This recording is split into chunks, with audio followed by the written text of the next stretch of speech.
Hello guys, இன்னைக்கு நம்ம பார்க்க போகிறது a boy and girl friendship survey episode 5 தான். ஸோ வீடியோக்குள்ளே போகிறதுக்கு முன்னாடி மறக்காமல் ஒரே ஒரு லைக்கை போட்டுருங்க. ஏன்னா அப்போ தான் நிறைய பேருக்கு ரெக்கமெண்ட் ஆகும். இது வரைக்கும் நீங்கள் நம்ம சேனலுக்கு சப்ஸ்கிரைப் பண்ணலன்னா சப்ஸ்கிரைப் பண்ணிக்கோங்க. சரி வாங்க, நம்ம டைம் மிஸ் பண்ணாமல் எபிக்குள்ளே போகலாம். எபிக்கோட ஆரம்பத்திலேயே என்னன்னு தெரியல, இந்த மாதிரி அழகான விஷயங்களை பார்த்தாலே நான் வந்து அட்ராக்ட் ஆயிடுவேன். இந்த மழைக்கு அப்புறம் வர அந்த ரெயின், அந்த ரெயின்போ, அந்த படத்தில் வர அந்த ரொமான்ஸ், காமெடி, இதெல்லாம் ரொம்ப அழகுதான். இருந்தாலும் ஃப்ளவர்ஸ் முன்னாடி அதெல்லாம் அங்கே ஒன்றுமே இல்லை. அதனால தான் நான் ஃப்ளவருக்கான ஒரு ஆக்சசரி ஸ்டோரை ஓப்பன் பண்ணணும்னு ரொம்ப ஆசைப்படுறேன். அதுக்குள்ளே அங்கே டைமும் ஆயிடுதான். இதனால அவன் போகிறான். ஹிமாரி அங்கே வந்துடுறான். ஏய் என்னப்பா, அதுக்குள்ளே நீ சீக்கிரமாக வந்துட்ட, உன்னால் வெயிட் பண்ண முடியலையா என்னை பார்க்கறதுக்கு? தெரியும், வா நம்ம போகலாம். போகும்போதும் எனக்கு பசி எடுக்குது அப்படின்னு சொல்ல வாயில ஜூஸை வச்சரா. நம்ம தான் அடிக்கடி என்ன கம்முன்னு ஆக்கிடுவான். நீங்களே யோசிச்சு பாருங்க, இந்த உலகத்திலேயே ரொம்ப அழகான பொண்ணு அவ உங்களை தேடி வந்து டக்குன்னு வா நம்ம போகலாம் அப்படின்னு சொன்னா அது ஓகே தான். அதே மாதிரி நான் ஒத்துக்கிறேன், இவன் வந்து அழகுதான். அங்க இப்படி இவன் யோசிக்கும் போதே அங்க இன்னொரு பையன் கூப்பிடுறான். ஹே இம்மாரி,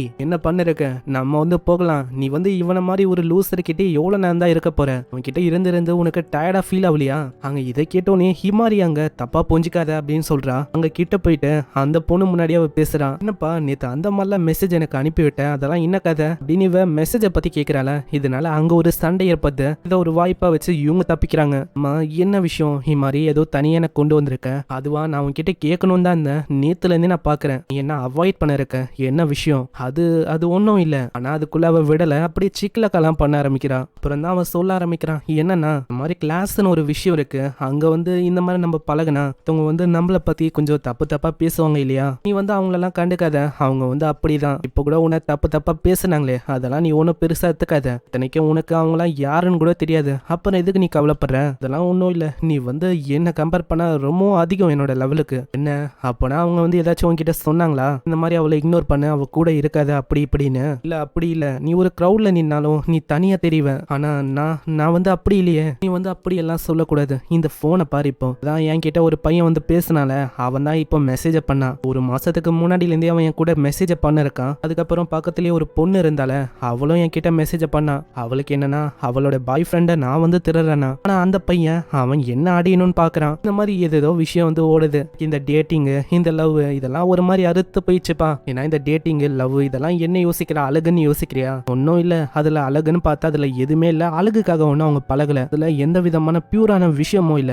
எனக்கு பியூரான விஷயம் தான் ரொம்ப பிடிக்கும். அதாவது எப்படி நான் சொல்லலாம், உன்னோட கண்ணு வந்து எனக்கு ரொம்ப பிடிக்கும். நீ எப்பெல்லாம் சின்சியரா ரொம்ப அழகா வேலை பாப்பியோ அப்போ அதனாலேயே உன்னை எனக்கு அவ்வளவு பிடிக்கும். அதுக்கும் மேல நம்ம ரெண்டு பேரும் பெஸ்ட் ஃப்ரெண்ட்ஸ் இல்லையா? நம்ம வந்து இதே மாதிரி எப்பயுமே ஒரு நல்ல பெஸ்ட் ஃப்ரெண்டா இருக்கலாம். என்ன சொல்ற? அதனால நீ வந்து என் கூட லவ்ல விழக்கூடாது. இதுக்கு அவனும் ஒத்துக்கிறான். கண்டிப்பா நம்ம வாழ்க்கை முழுக்க ஒரு நல்ல பெஸ்ட் ஃப்ரெண்ட்ஸா இருக்கலாம். அதாவது ரெக்கார்ட் பண்ணி வேற போட்டு காட்ட நம்ம ஹீரோ ரொம்ப கடுப்பாகிறான். அடியே ஹிமாரி, என்ன பண்ணிருக்க? இதெல்லாம் சரிதானா? அதை மரியாதையா டெலீட் பண்ணு. இதே மாதிரி அவங்க ரொம்ப கலைச்சு போயிடறாங்க.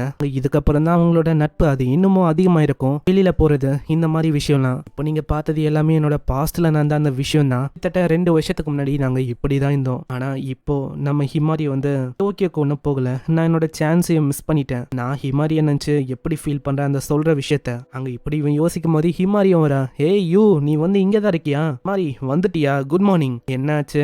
என்ன ஒரு வித்தியாசமான ஸ்மைல கொடுக்குற? உன்னோட வயிறு என்ன சரியில்லையா? இல்ல சும்மா தான். அப்படி கொடுக்கும் போது ஏதோ உன்னோட வயிறே சரியில்லாத மாதிரி இருக்கு. இதே மாதிரி அங்க போகும்போதே அவன் வந்து ஒரு ரிங்கு மாதிரி ஒரு விஷயத்த செஞ்சு கொடுத்துருப்பான்ல, அது அவன் ஒன்னும் ரிங்கு மாதிரி போட்டுக்கல. ஏன்னா ரிங்கு மாதிரி போட்டா அது பிரச்சனையை கிரியேட் பண்ணும். அதனால எதுக்குன்னு சொல்லி அதை திரும்பவும் அதே மாதிரி, அதாவது பழையபடி அவ போடுவாள அந்த மாதிரியே போட்டுக்கிறான். இதனால நம்ம ஹீரோ ரொம்ப கிட்ட போயிருப்பான். அவனுக்கு ஒரு மாதிரி இருந்திருக்கும். ஜஸ்ட் மிஸ் எப்படியோ கண்ட்ரோல் பண்ணிருப்பான். மாதிரியும் லைட்டா கலாய்க்க ஆரம்பிப்பாள.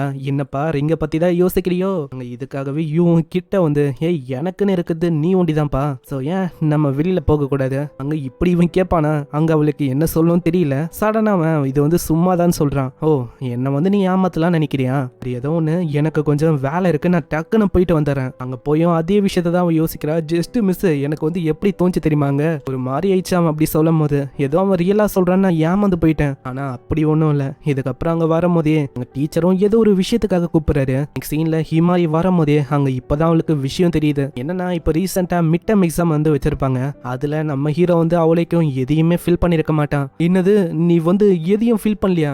என்ன ஆச்சு உனக்கு? அதுவா, நீ போட்டு இருக்கிய அந்த ரிங்கு அதை உருவாக்குறதுலயே நான் வந்து சிந்திச்சு ஒரு மாதிரி நான் இதை விட்டுட்டேன். டீச்சரும் ஏதோ ஒரு விஷயம் தப்பா இருக்குன்னு சொல்லி ரொம்ப அவரு வந்து எக்ஸாம் எனக்கு வைக்கிறாரு. இந்த சண்டே தான் நான் எழுதுற மாதிரி இருக்கும். அப்படியா? ஐயோ நீ வந்து கவலைப்படாத, உனக்கு நான் இருக்கேன், நான் உதவி பண்றேன். அதே மாதிரி இவன் வந்து போட்டோஸை வேற அப்படியே சோஷியல் மீடியால போட்டிருப்பான். அந்த விஷயம்லாம் தெரிய வந்தோடனே அவ பயங்கரமா கத்துறான். ஆமா நீ என்ன பண்ணி வச்சிருக்க அப்படி நம்ம சோஷியல் மீடியால போட்டா அது ஒரு மிகப்பெரிய பிரச்சனையை உருவாக்கதா? யாருக்குமே தெரியாது இந்த மாதிரி அழகான ஆக்சசரிஸை யாரு உருவாக்குறான்னு. அது நீதானு தெரிய வந்துட்டா அவ்வளவுதான், எல்லா பொண்ணுங்களும் உன்கிட்ட வருவாங்க, எனக்கு உருவாக்கித்தான், நான் வந்து உன்னோட மாடலா இருக்கிறேன் அப்படின்னு. அதுக்கப்புறம் என்ன ஆகும்? இந்த மாதிரி திரும்ப அந்த விஷயம் ஏற்படும். என்னால மாடலா இருக்க முடியாது. ஏய் ஹிமாரி, நீ ஒன்றும் அதுக்கெல்லாம் கவலைப்பட வேணாம். ஏன்னா நான் வந்து உனக்கு அந்த ரிங்கை கொடுத்துருக்கேன். அந்த ரிங்கு உன்கிட்ட இருக்கிற வரைக்கும் நீ தான் என்னோட மாடல், நீ தான் என்னோட நம்பர் 1 மாடல். ஹிமாரி கிட்ட அவனோட காதல் அங்க சொல்லான்னு போவான். ஆனா அதுக்குள்ள மூஞ்சிலே அறையிறா எதுக்குன்னே தெரியாம.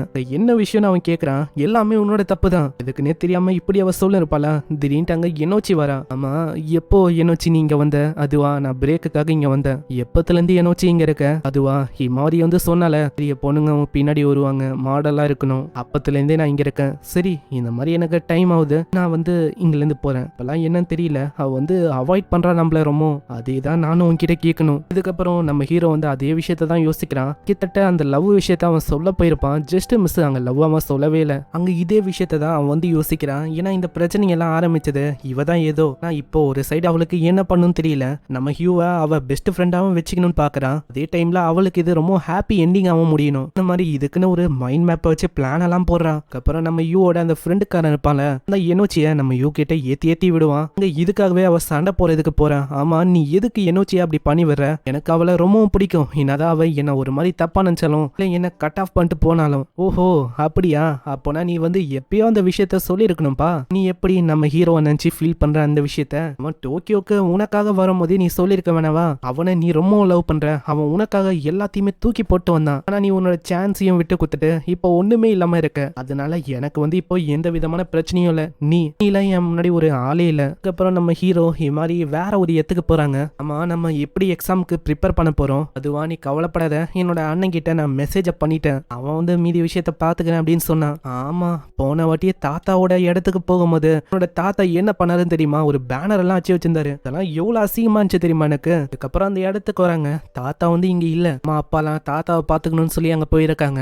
அதனால நம்ம 2 பேர் ஒண்டிதான்டா ஜாலியா இருக்கலாம். என்னோட அண்ணனும் வேலைன்னு ரொம்ப பிஸியா இருக்கான். அட நீ என்ன சொன்ன? இந்த மாதிரி உங்க அண்ணன் வந்து ஹெல்ப் பண்ணுவோம் அப்படின்லாம் ஏதோ சொன்ன? அதுதான் நம்ம 2 பேர் ஒண்டிதான். இப்படி இவ சொல்லும் போது இப்பதான் நம்ம ஹீரோக்கு புரியுது. நான் உள்ள போய் பார்த்தா அந்த அண்ணன்காரன் இன்னமும் உள்ளதா இருக்கான். ஹீரோவோட மூஞ்சே மாறி போகுதா? அங்க ஹிமாரி பயங்கரமா சிரிக்கிறா இதை பார்த்து. வெல்கம், நான் உனக்காக தான் வெயிட் பண்ணேன், வா நம்ம படிக்கலாம். ஏன்னா ஹிமாரி வந்து ஏகப்பட்ட விஷயத்த உன்னை பத்தி சொல்லியிருக்கா. நீ வந்து ஆக்சசரி எல்லாம் உருவாக்குற, அதனாலே என்னைக்கோ ஒரு நாள் நீ பயங்கரமா ஷைன் ஆக போறேன்னு. ஸோ எனக்கு ஒரு நம்பிக்கை இருக்கு. நானும் ஹிமாரி கூட ஒரு அக்ரிமெண்ட்டை போட்டிருக்கேன். அதனாலேயே நீ வந்து கண்டிப்பா ஷைன் ஆக போற. இந்த உலகம் முழுக்க உன்னோட ஆக்சசரி அது வந்து ஷைன் ஆக போகுது. அதனால உங்க 2 பேரோட வழியில இது தடையா இருந்தாலும் நான் வந்து அதை அனுமதிக்க மாட்டேன். அதான் நான் இருக்கேன்ல, அதனால நீ ஒன்னும் கவலைப்பட வேணாம். ஜாபியான வேற ஒருத்தங்கிட்ட குத்துட்டேன், அவன் வந்து ஹேண்டில் பண்ணிக்கிட்டோம் இன்னைக்கு ஒரு நாள்னு. அதனால இந்த ஸ்டடிஸ் எல்லாம் அசால்ட், நான் வந்து உனக்கு காட்டுறேன் வழிய. இதே மாதிரி அங்க தீயா அவரு படிக்க சொல்றாரு.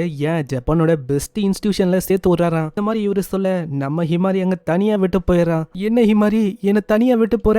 நல்லா எதுவும் பண்ண முடியாதுடா, இன்னும் மனுஷன் எங்க அண்ணன் ஒரு வாட்டி ஃபயர் அப் ஆயிட்டானா அவ்வளவுதான், விட மாட்டான். இதே மாதிரி அங்க படிச்சு அவன் சோர்ந்து போயிடறாங்க. நைட் ஆயிடுது, குளிக்கிறதுக்கு டைம் வருமா? அங்க அவங்க போறாங்க.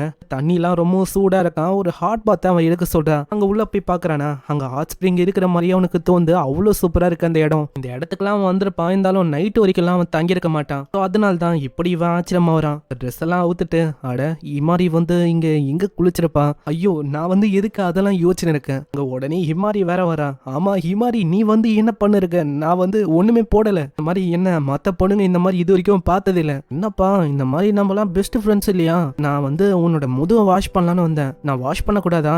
இல்ல அப்படி இல்ல, நீ வேற ஜெண்டரு நான் வேற ஜெண்டரு. ஓ அப்போனா நீ பார்ஷாலிட்டி பாக்குறியா? ஏன் அப்போ நானும் உன்ன மாதிரியே வரக்கூடாது? இதுக்காக அவ ட்ரெஸ்ஸை கைட்டான். அங்க அவன் உட்காந்துக்கிறான் கண்ணை மூடின்னு. இதோ நான் வந்துட்டேன், கண்ணை மூடிக்கோ சரியா, திறக்க கூடாது. அப்படி ஹிமாரி பொறுமையா தடவுறா. கண்ணை தொந்தா ஹிமாரியோட அண்ணக்காரன் இருப்பானா. இதனால அவன் பயங்கரமா ஷாக் ஆகுறான். ஹிமாரி பயங்கரமா அங்க சிரிக்கிறான். மாதிரி நஞ்ச மாதிரியே தான் எல்லா விஷயமும் அவன் நஞ்ச மாதிரியே போகுது. இதே மாதிரி குளிக்கும் போது அவன் ஹிமாரிய பத்தி சொல்றான். ஹிமாரி வந்து இப்படிதான், நீங்க வந்து அதை அவளைக்கும் கண்டுக்காதீங்க, பண்ணாதீங்க. எனக்கும் தெரியும் அவ ரொம்ப ஸ்பாயில்டு தான், என்னாலேயே அவளை திருத்த முடியல. இப்படிதான் ஃப்ரெண்ட்ஷிப்ல எனக்கு தெரியுது நீங்க எந்த அளவுக்கு பெஸ்ட் ஃப்ரெண்ட்ஸா இருக்கிறீங்கன்னு. ஆனா நீங்க நினைக்கிற மாதிரிலாம் எதுவும் நடக்கல. புரியுது. அங்க அதுக்கப்புறம் தான் அவர் ஒரு விஷயத்தையே சொல்றாரு. இந்த ஹிமாரி என்ன உன்கிட்ட மன்னிப்பு கேட்டலா? இல்ல அப்படிலாம் இல்ல, சொல்ல போனா என் மேலதான் தப்பு இருக்கு, அதை நான் அவகிட்ட மன்னிப்பு கேட்கணும், அதனால நான் தான் மன்னிப்பு கேட்டேன். அப்போனா அவ உன்கிட்ட மன்னிப்பை கேட்கலையா? முன்னாடி அவர் வந்து ஹிமாரிய பயங்கரமா திட்டிருப்பாருல, அதான் அந்த விஷயம்லாம் இவருக்கு புரியுது. அப்போனா இதை பத்திலாம் அவர் சொல்லணும். இந்த சைடு ஹிமாரிக்கும் அங்க ரொம்ப சந்தோஷமா இருக்கு. ஒண்டி அண்ணன் வரலன்னா அவ்வளவுதான், நானும் இவெல்லாம் ஒன்னா குளிச்சிருப்போம். ஜஸ்ட் மிஸ், என்ஜாய் பண்ணிருப்பேன். அதே மாதிரி நான் அவனை தெரியாதனமா வேற அடிச்சிட்டேன். இருந்தாலும் அதை பெருசா அவன் கண்டுக்கல. சரி அதெல்லாம் என்ன மேட்ரா? அதுக்குள்ள அங்க யாரோ ஒருத்தங்க வர மாதிரி இருக்குமா? அங்க எல்லாத்தையுமே அவ ரெடி பண்ணிக்கிறான். யாருன்னு நம்ம யூன்னு நினைக்கிறான், ஆனா அண்ணன்காரன் தான். என்ன ஹிமாரி, நான் உன்கிட்ட ஒரு முக்கியமான விஷயத்த பேசணுமே. இதை கேட்டோன்னே அவளோட மூஞ்சே மாறுது. சரி வரேன். அதுக்கப்புறம் அவங்க எக்ஸாமுக்கான டைம் வந்துச்சு. முடிஞ்ச அளவுக்கு அவங்க எக்ஸாம்ல நல்லாவே ப்ரிப்பேர் பண்ணிருப்பாங்க. அதனால அவங்களுக்கு இப்போ அவளைக்கும் கவலை இல்ல. என்ன ஹிமாரியோட நிலைமை தான் ரொம்ப மோசமா இருக்கு, வர வழி முழுக்கவே அவ அழுதுன்னு இருக்கா. அதுக்கப்புறம் வந்த உடனே அவர் வந்து போயிடாரா. ஹிமாரி கிட்ட அவன் மன்னிப்பு கேட்கிறான். என்ன ஹிமாரி என்ன ஆச்சு? அது ஒன்றும் இல்லை, எங்க அண்ணன் வந்து போயிட்டால, அப்புறம் வந்து ஓகே தான். அதுக்குள்ளேயே அங்க எனோச்சி வரான். ஏய் குட் மார்னிங் ரெண்டு பேருக்கும். என்ன ஆச்சு இவளுக்கு? இதுக்கு இவ ஒரு மாடர்ன் நிஞ்சா மாதிரி பண்ணிருக்கா? வந்தவனே எனோச்சி கேட்குற ஒரே ஒரு விஷயம், ஆமா ரெண்டு பேரும் எதுக்கு ஒன்னா வந்தீங்க, கார்ல இருந்து இறங்குறீங்க? அது வந்து நான் எக்ஸாமுக்காக இவ கூட நேற்று நைட்டு முழுக்க படித்தேன், அதுவும் நம்ம ஹிமாரியோட அண்ணன் கூட. அது அப்போனா நேற்று நைட்டு வரைக்கவா? இதெல்லாம் இவ கேட்டு ரொம்ப ஆச்சரியமாவரா. சரி அப்படின்னா நானும் அதுல ஜாயின் பண்ணிக்கலாமா? இன்னைக்கு நைட்டு நானும் உங்க கூட படிக்கணும், என்ன புரியுதா? நான் வந்து தப்பா சொல்லிட்டேன். அதாவது எக்ஸாம்கான நாள் வந்து இன்னைக்கு இன்னமும் கொஞ்ச நாள் இருக்கு போல. இன்னமும் கொஞ்ச நாள் இருக்கனால இவ வந்து இப்படி சொல்றான். இங்கே இந்த எபிசோட முடியுது. ஸோ பார்க்கலாம் என்ன ஆகுதுன்னு. நான் எனோச்சி வேற இப்போ நடுவில் வரா. யூவாலையும் அவங்க ஃபீலிங்ஸை சொல்ல முடியல. நம்ம ஹீரோட பேரு யூ நட்ஸுமே அங்க மாத்தி மாத்தி கூப்பிடுவாங்களா, என்னாலையும் ஃபிக்ஸடா ஒரே பேர்லயே கூப்பிட முடியல. ஸோ அதை வந்து கொஞ்சம் புரிஞ்சுக்கோங்க. நம்ம ஹீரோ வந்து யாருக்கு கிடைக்கிறான்னு, ஹிமாரிக்கா இல்ல எனோச்சிக்கா, இல்ல புதுசா ஒரு பொண்ணு நடுவில் வருமா? நீங்க என்ன யோசிக்கிறீங்க? மறக்காம கீழே கமெண்ட் பண்ணுங்க. நான் உங்களை அடுத்த எபிசோட்ல சந்திக்கிறேன். மறக்காம இந்த வீடியோக்கு லைக்க போட்டுருங்க. ஏன்னா வீடியோ பாக்குறீங்க ஆனா லைக்க போட மறந்துறீங்கப்பா. நான் உங்களை அடுத்த எபிசோட்ல சந்திக்கிறேன். தேங்க்யூ ஃபார் வாட்சிங். சைனரா.